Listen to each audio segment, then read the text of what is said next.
Hi, today I want to go over the book that I read through Audible. So it was Audible. I didn't read it with my eyes, but through my ears with Audible. The name of the book is called Extreme Ownership, and it's written by Navy SEALs.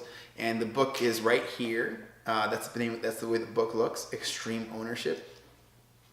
And I like that I took some time away from the book, but I'll just give you my takeaways that have been internalized. We often like to pass the buck in life. Like, hey, it's this person's fault for this. It's this person's fault for this. This is the reason my organization is not growing. This is the reason that this and this. But if we look to ourselves in the mirror, if we look at the guy in the mirror, the woman in the mirror, whoever, male or female, that is the person that can make the biggest difference and in your life. And by owning that, extreme ownership, by owning that consistently, you'll be able to move the needle. I've gone significantly into detoxing in my life, and that was because it was all about moving the needle. Hey, how am I going to be a real example of health and vitality if I myself can't give up alcohol, if I myself can't work through the harder diets? How can I be a true example? I was already working out and everything, and I've already done this for years, but I said, how, if I'm not willing to move the needle in my life to the most extreme levels in my life, how can I expect others to emulate me on any level? And these are some of the concepts of owning what you do. For example, I had to go out of town, and I was in a situation where I had to own a situation that was sort of uncomfortable and awkward. And I don't really want to get into it too much, but you could say with a teammate, I had to own the situation that it wasn't technically my fault, but I owned it anyway.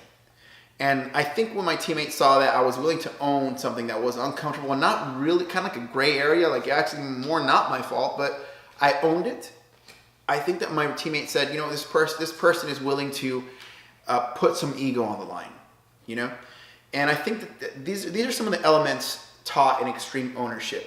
When you go beyond what's expected of you and own more than what is safe or your share or what you can get away with, then you're really going to move the needle in your life towards that direction that you want. Okay?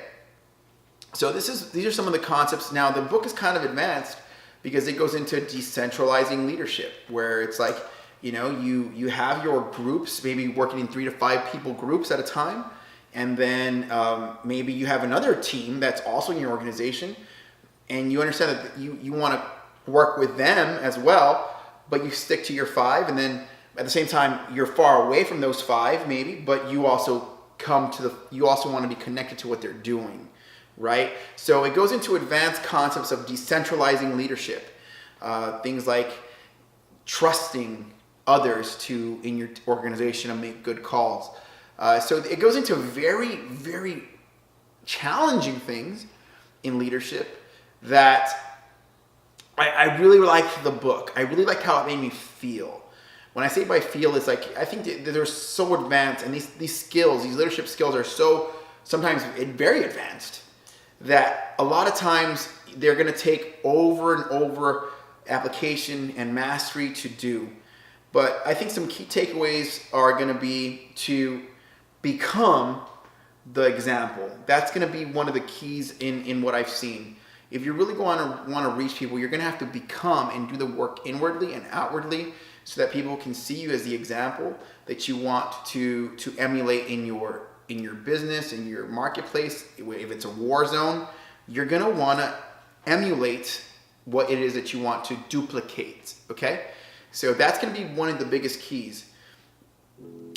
Be willing to sacrifice and invest to connect with your team, and so they see that you're definitely invested into what it is the project or the mission is doing. So these are some key elements that have some come directly from the book, some come from things that I saw maybe not being said. So the book is an excellent one. I'll leave it there for you, and hopefully you read it, and feel free to talk to me about it at some time. It's a beautiful book. My number is 512-994-7328. If you want to just talk about the book or whatever, message me, whatever you want to do. Hope you enjoy the book. I'm Jacob Adams, and if this video has helped you out in any way, share it with your friends or family. Till next time, have a good day.